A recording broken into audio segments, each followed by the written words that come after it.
Welcome back to the OJHL tonight on YourTV. Dan Malta alongside OJHL Commissioner Marty Savoy. Marty, thank you so much for joining us. An exciting first period tied at ones between the Golden Hawks and the Menace. First of all, your thoughts on the action we just took in?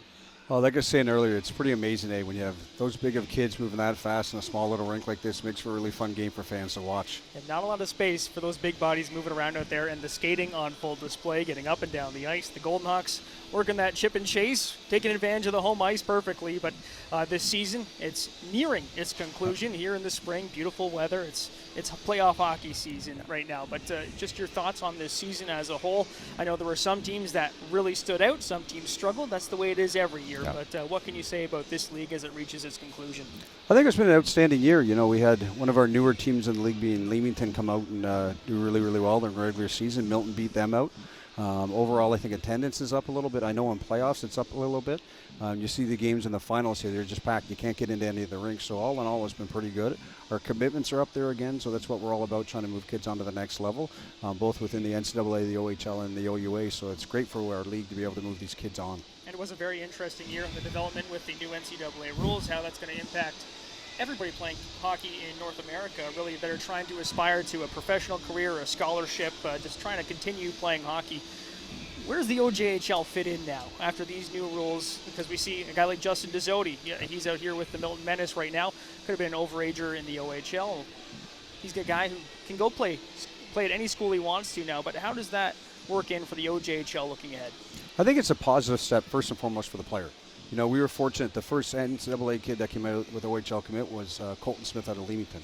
So it shows that all the eyes are on our league right now. And so those kids at the 16 years of age now have to make a decision which route to go, which really helps their development. I think what you're going to see is a lot of kids staying in Ontario now, trying to play in the OHL. The Ontario leagues right now are working collectively on the new player development plan that we're all trying to work collectively on the best for the player. So I think what's going to happen is that if the leagues work more closely together for the player, you can probably see more movement up and down. We probably won't get as many kids drafted from our league, but more kids drafted from the league that has played in the league because they move on. So we're really, really excited about it. I know the OHL and the NCAA and stuff like that, they're going to probably feel their way out a little bit to see where players are going to land and whatnot. But all in all, it's probably the best thing for the player. It's still a learning experience on how it's going to develop in every way. I had a chance to speak with the new OHL commissioner, Brian Crawford, earlier in the OHL season, and he said that one of his goals is going to be a stronger relationship with the OJHL. What does that look like for you guys just as perhaps partners in the junior hockey sphere here in Ontario? I think the big thing is just working hand in hand for the player. A lot of our teams work closely right now with each other. So whether that's more promotional stuff, I know that from a recruiting standpoint, our director of recruitment works with their director of recruitment to make sure the kids understand the different levels and where to go. But just working together and trying to help the kids understand which level and move back up and down, which is the key to all of this. And it's a landscape that people it's going to be new to.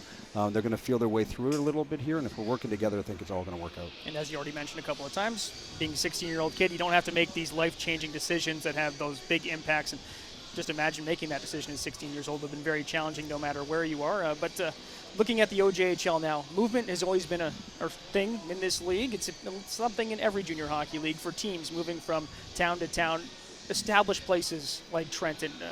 How much do they mean to the OJHL on the whole? Well, this franchise particularly has been a huge partner within the league, whether it's Mayor Jim himself or the council. We've done a number of events here. We've held championships here. We've held the Buckland. We held events. Battle of Ontario we've held here. I don't think there's an event that we haven't held in this building. I was joking with some of the volunteers. It seems like every couple of years we're back trying to present the big trophy. It's one of our key franchises, and a lot of it has to do with ownership that has come through really, really strong now with Sean Hicks involved. But the community itself, you look at attendance out here right now, year after year, if they're not the top, they're towards the top. Now you have Milton challenging them for the top attendance within the league. So it's a very pivotal organization for us. And Milton coming in 2019, a team that's trying to make their mark here tonight and push the Trenton Golden Hawks to 6 games for the first time in their playoffs, but the new teams as well. When they do switch to those new markets, what happens for the fan bases? What is the key to getting people on board like Milton has done? I think the key is engagement from ownership. Stephanie Trifon and Jason Trifon as owners really have taken that town under their wing. You walk around town and the minor hockey kids want to be a menace. Same thing if they want to be Golden Hawks, and that's where they get to the young kids first. Then they get to the community, their involvement. Both of these teams are so ingrained into the communities, not just playing hockey, but they become part of the community. And moving into Milton, we knew it was a traditional market we were in before. Attendance wasn't great, but what the Trifons have done now, they've taken it to a whole different level. What kind of role do you hope the OJHL to fit into in hockey in Canada? I think the biggest thing is a stepping stone in the development of the athlete. And wherever that will be, whether it's 16 all the way up to whatever age it's going to be, we want to make sure that we're part of that, whether it's a year or two, it's just part of that journey that they're trying to get to wherever they're going to be. We have officials that move on, we have coaches that move on, all of that development stuff, that's what we're all about.